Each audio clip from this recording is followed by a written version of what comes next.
Guys welcome back to my YouTube channel. आज म घरबाट बाहिर निस्केको अनि त्यसपछि यहाँ चाहिँ हाम्रो गाउँघरमा भतेर लागे जस्तो होइन, यति धेरै टेन्टहरू लगाएर मस्त खाना पकाइरहेछन्। आज ड्रागन बोट फेस्टिभल हो चाइनिजहरूको होइन। म छक्क परेँ कि हेर्दा, म हजुरहरूलाई पनि देखाउँछु सबै कुरा। अब भिडियो सुरु गरौँ।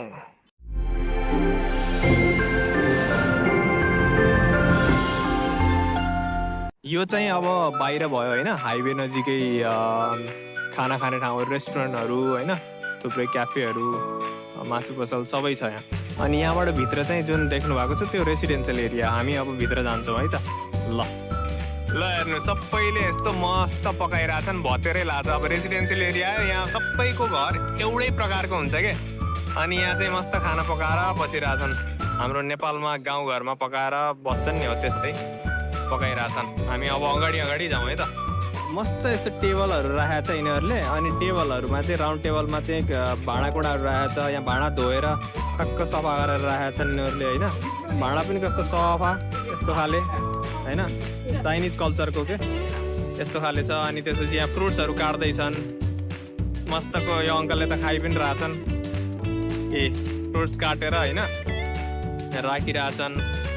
अङ्गुर र त्यो सायद मेवा जस्तो छ, तर मेवा त पक्कै पनि होइन। एउटा यता फेरि अङ्कलले पकाइरहेछ नि बाटैमा के, पुरै बाटो ब्लक गरेर। बिचरा मेतवान गर्ने त्यो बाइकवाला हो नि होइन, त्यो चाहिँ मेतवानवाला हो क्या।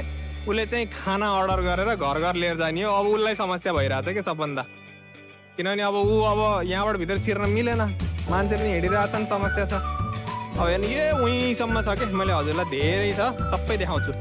यो चाहिँ हेर्नु है त, यहाँ चाहिँ एउटा ग्यास स्टोभ जस्तो छ। यिनीहरूले चाहिँ यहाँ सायद खाना तताउँदै तलपट्टि उ छ क्या, आगो बल्ने जस्तो छ। यसमा चाहिँ तातो बनाइराख्ने क्या खाना, त्यस्तो खालको हो यो। सबै टेबलमा एउटा छ। अनि अब यतातिर जाम है त, सिधै जाम। अब उता त अब घरहरू भयो होइन। उता अर्को गल्लीमा पनि सेम सिचुएसन छ, त्यहाँ टेन्ट लगाएको छ। आजको दिन मतलब लथालिङ्ग यति सफा हुन्थ्यो यो होइन एरिया। आज यिनीहरूले ड्रागन बोट फेस्टिभलमा चाहिँ यस्तो फोहोर गरेर राखेका छन्। तर यिनीहरूको एउटा हिस्ट्री छ कि, इतिहास छ। त्यसमा चाहिँ म अहिले त्यो कथा हजुरहरूलाई म सुनाउँछु, त्यो इतिहासको बारेमा। यहाँ माछा हेर्नुहोस्, यो स्पेसल माछाको लागि पनि इतिहास जोडिन्छ। माछा हेर्दैछन् नि हावा। अनि त्यसपछि मक्ख पर्दैछन्। यस्तो खाना सबैले फलफुल काटेर होइन, फोहोर हुन्छ भनेर यसरी ढाकेर राखेका छन्, अन्डाहरू त्यस्तो। अनि यहाँनिर चाहिँ स्पेसल काजु, अनि त्यसपछि खै के हो यो हरियो त मलाई थाहा भएन नाम, त्यस्तो चिज राखेको छ। थरी छ क्या। अब यहाँ चाहिँ अन्डा, सायद अन्डा बोइल गरेर राख्यो होला अन्डा। ल हेर्नुहोस्, यो त अहिले भर्खर सुरु हुँदैछ। यो त केही पनि होइन, रेडी गर्दैछ। हिजोबाट यो टेन्ट ल्याएर राखेको थियो, के गर्न ल्याएको होला भन्दै थिएँ कि मैले। यो चाहिँ पानीको फ्रिज हो यो, फ्रिज हो कि माइक्रोवेभ ओभन जस्तो हो कि के हो। अब खानेकुराहरू राख्ने होला स्टोर गरेर। मान्छेहरू हिँड्दैछन्। म बेलुकासम्ममा पत्ता लगाउँछु यो चाहिँ बेच्ने हो कि फ्रीमा बाँड्ने हो। किनभने फेस्टिभल हो, बेच्छन् कि बेच्दैनन् त्यो पनि थाहा छैन होइन। बेच्ने भए चाहिँ हल्का केही खाना हुन्थ्यो। फ्रीमा हो भने त अब के भनेर माग्न जानु। उनीहरूको आफ्नो चाइनिजहरूको लागि फ्रीमा हो नि त, कल्चर, उनीहरूको इतिहास। ले मोबाइल खसाल्यो यत्र। यहाँ चाहिँ के हो, यो क्युआर कोड स्क्यान गरेर अनि त्यसपछि सिधैमा लिएर जाने हो कि जस्तो लागिरहेको मलाई। ड्रिङ्क्स चाहिँ वार पावर। बच्चा क्युरियस भइरह नि हाव। डराउँछन् विदेशीहरू त। कोही बच्चाहरू यति फ्रेन्डली हुन्छन् नि। अब यो भनेको मेन रोड हो, उतापट्टि मेन रोड छ होइन। अनि त्यहाँ इन्ट्रान्स, मेन गाडीहरूको इन्ट्रान्स चाहिँ त्यताबाट हुन्छ। यहाँबाट देखेको छैन त्यहाँबाट हो, तर सबै ढाके खाके यिनीहरूले। अब यहाँबाट गाडी इन्ट्री हुनु त चान्सै छैन। अनि पानी पर्छ भनेर टेन्ट लगाएको छ मस्त। ओ माई गड, यत्रो धेरै, कतिजना मान्छे हुन्छन् रातिसम्म खान्छन् होला यिनीहरूले।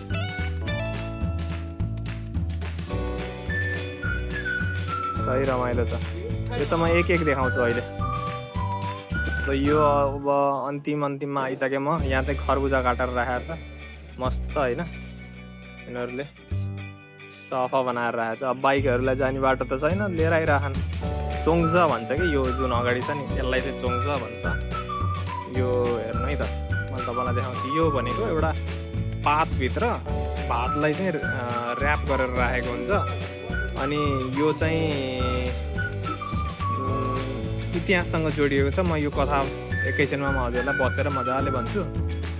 काजु छ, यो छ, माछासँग पनि रिलेटेड छ। अनि इतिहास चाहिँ यो पातभित्र भात ऱ्याप गरेर राख्छ नि, त्यससँग पनि इतिहास जोडिएको छ। म त्यो इतिहास हजुरलाई म अब भन्छु। इतिहास चाहिँ यसरी सुरु हुन्छ कि सबभन्दा पहिला चाहिँ एउटा सु युएन भन्ने राजा थियो होइन। अनि एउटा चाहिँ सायद ज्योतिषी जस्तो अर्को पनि थियो। त्यो मान्छेको नाम मलाई ठ्याक्कै याद भएन, चाइनिज मान्छे। अनि त्यतिखेर चाहिँ चाइना धेरै पुरानो कुरा हो, यो 250 BC को कुरा हो। त्यतिखेर चाहिँ उसले चाहिँ प्रेडिक्ट गरेको थियो अरे युद्धमा चाहिँ हारिन्छ, यस्तो यस्तो गर्नुपर्छ, नत्र विध्वंस हुन्छ, विनाश हुन्छ चाइनाको होइन। पुरा जुन प्रान्त छ लुटेर लिएर जान्छन् भन्ने कुरा यस्तो होइन। धेरै कुरा उसले भविष्यवाणी गरेको थियो। अनि उसले भनेको थियो यस्तो यस्तो गर्नुपर्छ, यो गर्नुपर्छ। तर त्यति बेलाको राजाले चाहिँ हामी हार्न सक्दैनौँ भने उसको एकदम घमण्डले गर्दा उसलाई देश निकाला गरेको थियो क्या। तर बिचरा देश प्रेमले ओतप्रोत भएको मान्छे ल्याएर बम पड्कायो। अनि त्यसपछि यसको पनि इतिहास छ। अनि त्यसपछि एकछिनमा रोक्छु। अनि पछि कता हो यार यो, भित्र त एकदम पड्काएर डिस्टर्ब गरेँ होइन। अब बाहिर म एक ठाउँमा बसेर इतिहास भन्छु। यो सफा गर्ने यो पानी छ नि चाहिन्छ, मलाई एकदम मन पर्छ। यिनीहरूको प्रत्येक एउटा गल्लीमा एउटालाई ड्युटी दिएर राखेको हुन्छ। अनि फेरि इमान्दार भएर गर्छन् कि फेरि यति सफा तरिकाले गर्छन् नि। त्यो ऱ्यान्डम मन परी गरिदिन्नन् कि, सफा बनाएर राख्छन्। पात झरेको गर्छ। अनि त्यसपछि सफा त गर्नु पऱ्यो, बाटो त्यसै सफा हुन्छ त। ल अनि कति सफा छ बाटो। अनि म के भन्दै थिएँ, अनि चाहिँ त्यो राजाको बारेमा इतिहास भन्दै थिएँ नि। त्यो चाहिँ के भयो भन्दाखेरि राजाले प्रेडिक्ट गरेको जे थियो नि, त्यो प्रेडिक्ट सत्य भयो क्या। तर त्यति जेलसम्म बिचरा उसले भनेको कसैले केही मानेन, केही टेरेन होइन। अनि उसलाई देशबाट निकाला पनि गरिदियो। अनि त्यसपछि अर्थ केही पनि भएन नि त, उसले भनेको कुरा सबै साँचो भयो। अनि लास्टमा चाहिँ उसलाई चाहिँ देशमा फिर्ता बोलायो के, राजाले पनि बोलायो। अब देश त अब लगभग खतमै भयो। अनि त्यसपछि हार्यो होइन। अनि कति राज्यहरू पनि अब अरूले कब्जा गर्यो होला नि, के भयो होइन। अनि पछि चाहिँ उसलाई त्यो जुन भविष्यवाणी गर्ने मान्छे थियो त्यसले चाहिँ अब एकदमै हार्ट ब्रेक भयो नि त उसको। उसले भनेको कुरा कसैले मानेन। अहिले अब समय ढिलो भइसक्यो। त्यसपछि उसले चाहिँ एउटा नदीमा गएर चाहिँ ढुङ्गा, ठुलो भारी ढुङ्गा बोकेर लिएर गयो। अनि नदीमा गएर उसले हाम फाल्यो क्या। अनि त्यसपछि कस्तो हल्ला हो यार,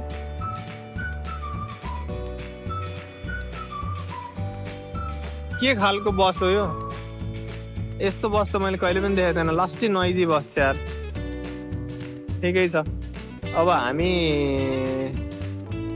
जानुपर्छ उता। म आफू बोलेको आफै सुनिरहेको छैन भनेपछि हजुरहरूले त के सुन्नुभयो होला। म कथा कन्टिन्यू नै गर्नेछु। अलि अगाडि गएर है त, मेन इन्ट्रान्स हो होइन हाम्रो रेसिडेन्सियल एरियाको। यहाँबाट चाहिँ गाडीहरू एन्ट्री हुनेदेखि लिएर त्यो सबै हुन्छ। यहाँ चाहिँ मैले एउटा कुरा के देखाउन खोजेको भन्दाखेरि तपाईँहरूलाई, यहाँ चाहिँ एउटा ड्रागन जस्तो देखेको छ नि। यो ड्रागन अनि मान्छेहरू चाहिँ त्यहाँ ड्रागन माथि छन् नि। अनि त्यो बोटिङ गर्ने जो हुन्छ नि, त्यो के भन्छ अब डन्डा, त्यसले चाहिँ बोटिङ गरिरहेको छन् नि होइन, त्यस्तो देखेको छ नि। हो, यो फेस्टिभलको नामै ड्रागन बोट फेस्टिभल हो क्या। अनि यससँग रिलेटेड म कथा भन्दै थिएँ भर्खरै।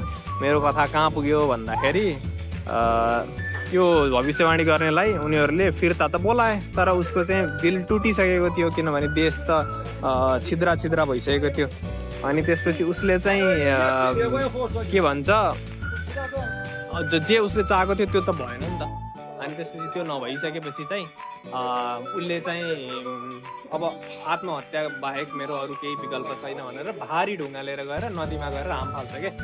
अनि त्यसपछि मान्छेहरू चाहिँ हो यस्तै, अहिले मैले भिडियोमा देखाएको थिएँ नि, त्यो बोटिङ गरेर यति छिटो छिटो छिटो छिटो गरेर बोटमा होइन बोटिङ गर्न जान्छन्। अनि त्यसपछि उसलाई बचाउन खोज्छन्, तर उसको बडी कहीँ पनि भेटिन्न क्या। अनि त्यसपछि उनीहरूले चाहिँ बडी के त माछाहरूले खाइदिन्छ कि भनेर होइन, अनि त्यसपछि सबै त्यो नदीको माछा सबै मारेर सबलाई छोप्छन् के जाली फालेर। अनि त्यसपछि माछा त मार्छन् तर ऊ भेटिन्न। अनि चामल सबै फाल्छन् ताकि माछाले त्यो चामल खाओस्, अनि त्यसपछि बडी नखाओस् भनेर, बडी रिट्रिभ गर्नको लागि। तर अनसक्सेसफुल्ली केही पनि भेटिँदैन। अनि उसको यादमा र उसको जुन एउटा सम्झनामा यो फेस्टिभल मनाइने गर्छ कि ड्रागन बोट फेस्टिभल। अनि यो फेस्टिभलमा चाहिँ ड्रागन बोट कम्पिटिसन पनि हुन्छ। युनिभर्सिटीमा चाहिँ धेरै पटक भएको थियो, प्रत्येक वर्ष हुन्छ, बाहिर पनि लिएर जान्छन्। अनि ड्रागन बोट हुन्छ, त्यसमा चाहिँ मस्त बोटिङ गर्ने, लगभग 6-7 जना बसेर बोटिङ गर्ने, अनि रेस हुन्छ क्या। त्यस्तो खाले competition as a memory of this nostalgic story of Chinese kingdom यस्तो थियो। अनि त्यसपछि अब अरू भनेको चाहिँ त्यति नै हो। त्यो भातको पनि कुरा भइहाल्यो। भात चाहिँ एउटा भात जस्तोमा ऱ्याप गरेर स्टिम गर्छन्, त्यो खान्छन्, एउटा मेन डिस, एउटा माछा भयो। अनि एक्टिभिटीमा चाहिँ बोटिङ गर्छन्, रेस गर्छन्, त्यो। अनि जुन यो मेन इन्ट्रान्स मैले देखाएको थिएँ नि, यहाँबाट चाहिँ भित्र, अनि गाडीहरू चाहिँ एउटा पनि जान पाउँदैन, सबै यहीँ ब्लक छ, सबै बाटो ब्लक गरेर राखेको छ, यस्तो छ। अनि म यो साँझ चाहिँ हल्का केही रमाइलो होला, लाइटिङ होला, केही होला, सबै देखाउँछु एन्डसम्म।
我一个人都看几个。给那个给你。